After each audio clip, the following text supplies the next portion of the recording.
It's almost time, kids. The clock is ticking.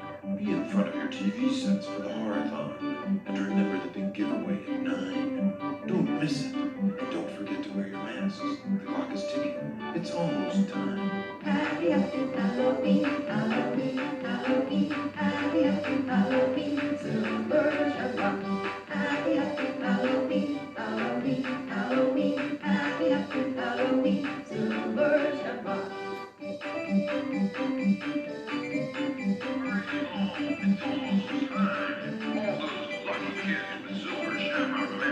Hurry home for the big giveaway. It's almost time. Hurry home.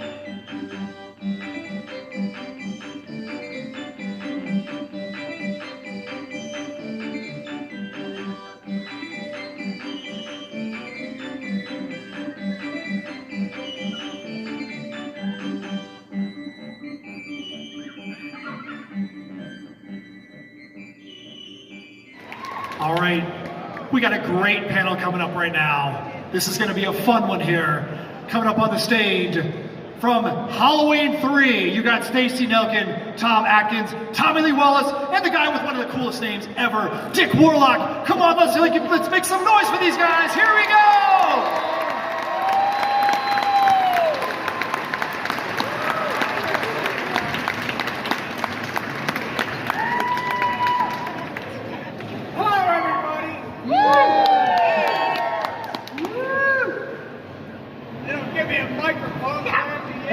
God, I can't see. We'll share. All right, we'll share this. Boom. Does that work? Yeah. I didn't talk in the movie. I'm not going to talk here, but I'll All right, so you guys, if you've never been here before, want to make sure you guys know there is a live mic up here in the front.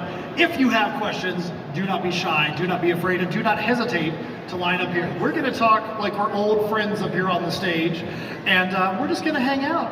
And if you guys decide you want to come and be a part of our little circle up here and ask a question, then by all means, we want you to do it.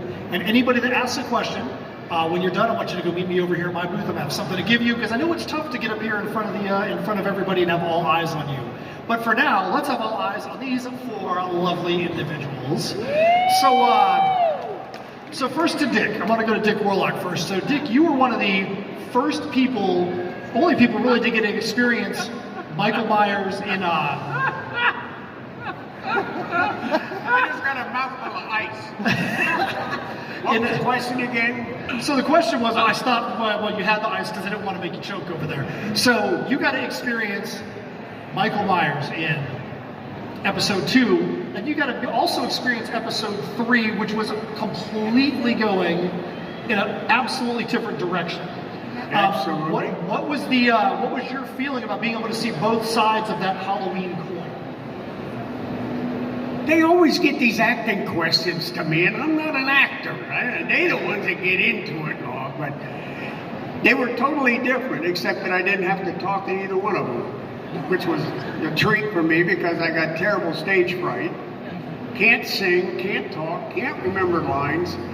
And the question again was, what was it? So I mean, one of them, you're part of the canon of the serial killer, and then you got to also see the other side, which was the sci-fi kind of android kind of a guy. Yeah. So you got to see both sides of the coin. So did you feel like I have to go to a different place now because this is like a whole different movie line? Well, I don't know that there was a distinct difference. I mean, in one, you're sticking a needle in somebody's head and you're hanging them up and sticking them in the back and so on. And then the other one, what are you doing in that one?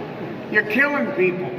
It's the same thing, so I didn't really detect any difference at all. If that makes sense to you. And if it does, applaud a little. If it doesn't, then don't say anything. This movie was obviously made many decades ago. What movie?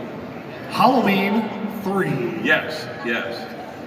So if that movie was to be made in this day and age, would you have a different approach to who your character is? the things that he could get away with at that time, the things he could say, the things he could do. Would you approach that character differently if that movie was filmed with the same script in 2023? Absolutely not. We made the movie when we made it, and I thought it worked pretty good. It's a good film. It still holds up. It's fun to watch. And we all had a great time doing it. We're just actors, you know. It's not a big deal. And Tommy wrote a wonderful script, so we were happy. Yeah. So Tommy, And it was a job. Yeah. Somebody invited me to do a job and star in the movie, so I was thrilled.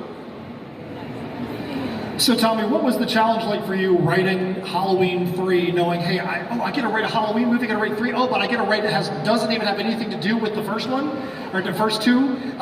Did you enjoy being able to try and take that offshoot, or were you like, man, I really wanted to have the, have the guy, have the mask, have the shape in my movie?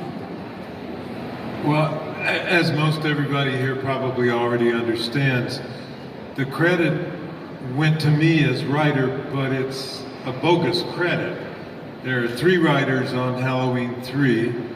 The script, the original script was commissioned for Nigel Neal to write, and he did a great job. It was an interesting script.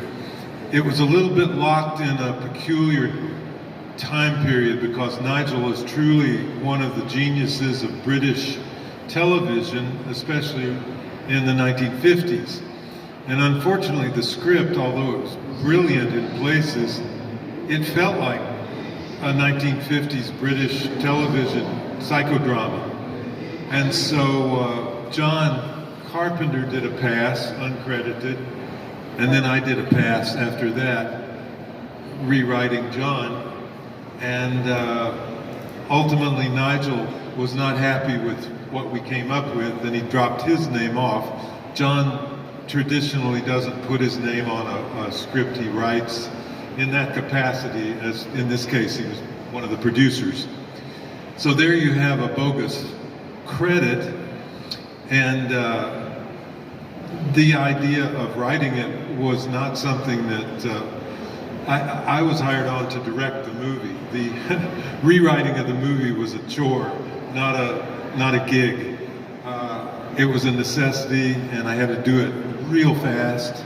But John and I both had some ideas that we thought would make it more palatable for a U.S. audience, and that's the evolution of the script. I thought we did pretty well. I've written a book that just came out last fall, which you can get on Amazon, and if you come by my table, you can see it. And it explains in great detail about the ins and outs of writing that script. And I'm proud of it, but it has a few flaws in it, which we can go into later. All right. One of these conventions I come to, and it might be 5 a year, I see at least 6 or 7 new products for Halloween 3. Posters, different kind of posters, and that's extraordinary. I don't see that for any other film, but that, I don't know what is making it keep growing and growing and growing. But we're appreciative. Santa Mira, was this an intentional nod when you wrote this? Were you intending on this to be one of the arms of the potential Halloween franchise as it went on? And do you wish that either more or less people would have picked up on that nod right there? No, it was all pure coincidence.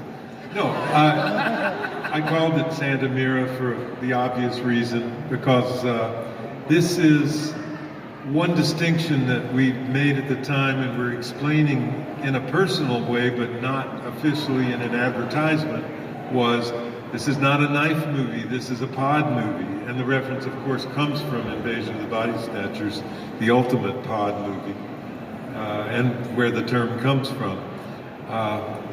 You know, I love that movie, and so I wove as much little bit of tribute, if not downright Easter eggs, into it.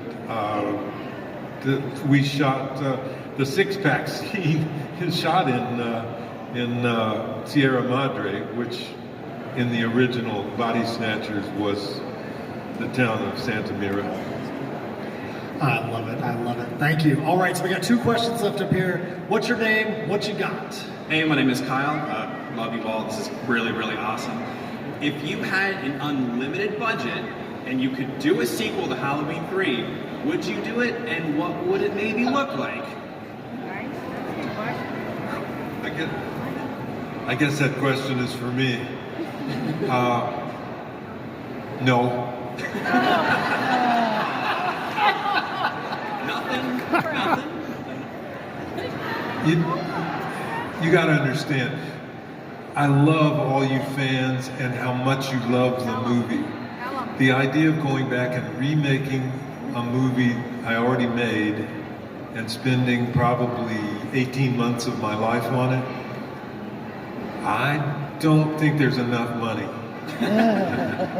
Really, I mean, you know, I think that maybe the curse of being a creative person is you want to keep going forward. You don't want to just go back and stir up your old stuff. But if you could do something just new with the same... So a sequel to Halloween 3 in Season of the Witch. Would you do a sequel to it? This has been suggested several times. In virtually every convention I go to, there's at least one person who has an idea for a sequel. You know, something involving cell phones, obviously, instead of network television, could be fun, but I don't know, it wouldn't take long before it would just be a new movie with a new title, and why bother to call it Halloween 3 again? Thank you. All right, the title was a curse the first time. All right, so last... Luna, and I'm very thankful to witness this today. My question for any of you is, what was the most challenging part that you encountered during filming of Halloween 3? What was the most challenging part during filming of Halloween 3 for you? Yeah, what was the most challenging part for you to film during Halloween 3? I know the most challenging part for me was easy. It's easy to say. I had a terrible cold during the time we were in Santa Mira, and I had to climb ladders and run across roofs, and I see you going, but it wasn't that bad. But it seemed like it took all night to do it, and I was just exhausted. I couldn't, blowing snot, and it was terrible. And it felt like when I saw the movie, about that much got into the movie. And that was exhausting for me. That was the most challenging part for me. The acting part was easy. Playing with her was easy. Listening to Tom was easy peasy. And Dickie on the end, it was challenging to not laugh when I went into his stomach, and it felt like a bowl of unset Jell-O. Yeah. I had one muscle. What did you want? That was it for me. I think for me, one of the more challenging moments was doing the preparation for the love scene with Tom, because in those days, they would take sponges and cold water, because there was no running hot water wherever we were, and the makeup artist would literally sponge every part of your body. Today they have sprays, and it's a lot quicker and a lot easier. And I get cold easily, and it was a cold morning to begin with there. And so I'm just getting this wet, cold stuff all over me, and I'm nervous enough about doing the scene. That was a challenge. Doing the scene was not as bad, but the prep was tough.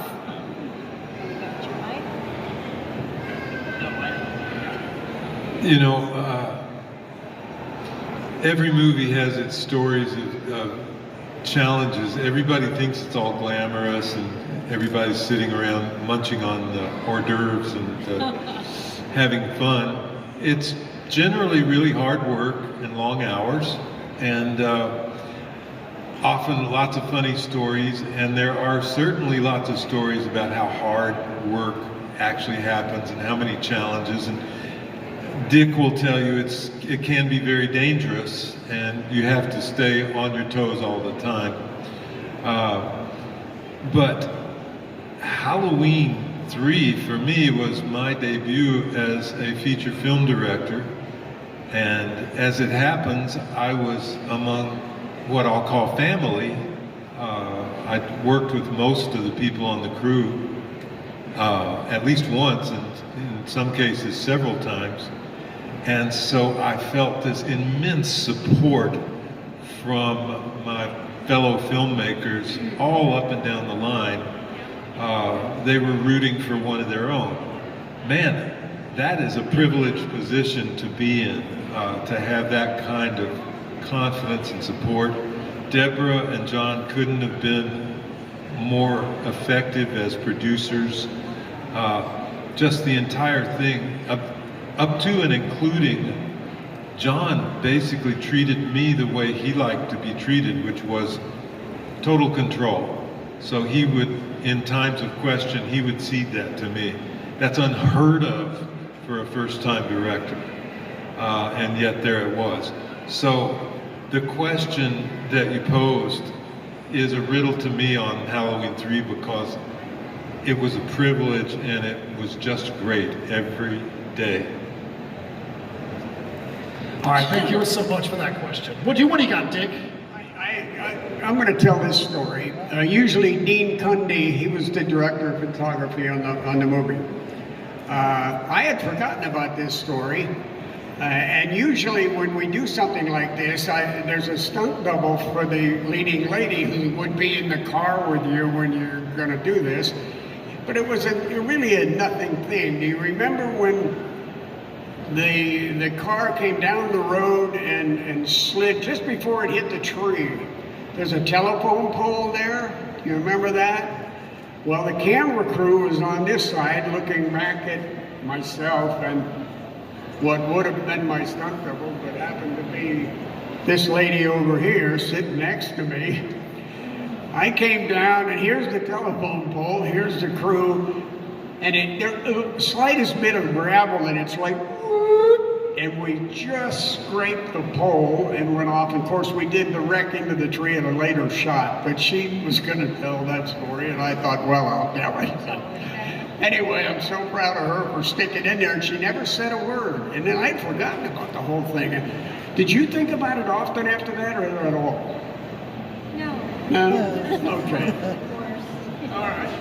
I think about it often because for 3 or 4 crew members, we're standing there, and Dean Cundy just earlier in the evening reminded everybody about always any kind of even minor stunt, know where you're going to bail to when something goes wrong.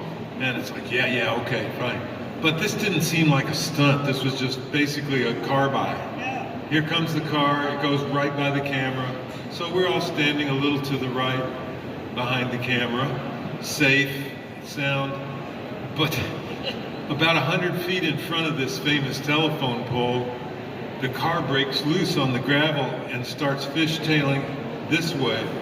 Now, the situation is suddenly very different because Dick was coming in at speed, 45 or 50 miles an hour. It looked fast, and all of a sudden our futures are right in front of us with a car that we hadn't ever in a minute thought of that is going to come right here and just kill us all.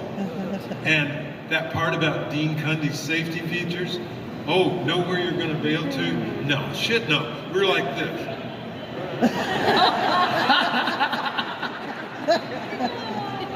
And at the last possible instant, that random telephone pole, it wasn't something we planned, just kissed the rear quarter panel and just knocked it back on course, and we went by. But our pants were not dry. It was. On that note, so we've actually run out of time. Well, thank you so much for that question. If you guys have a question that you wanted to ask that you didn't have a chance to get to the mic, or you want to go and talk to them one-on-one in the booth, these guys are all back there in the celeb area. I want to ask something of the audience. I really appreciate you all being here. We all do. We love you fans. I want you to say hello to my dear niece, Megan Mary Elizabeth Sanchez back there, and her husband Chuck, and her son young Jack. Hey.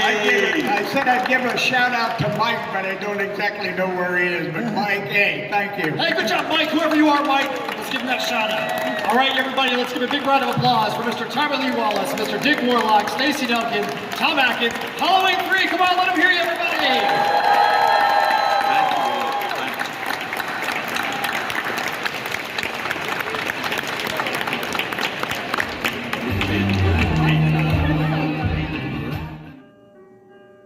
And happy Halloween.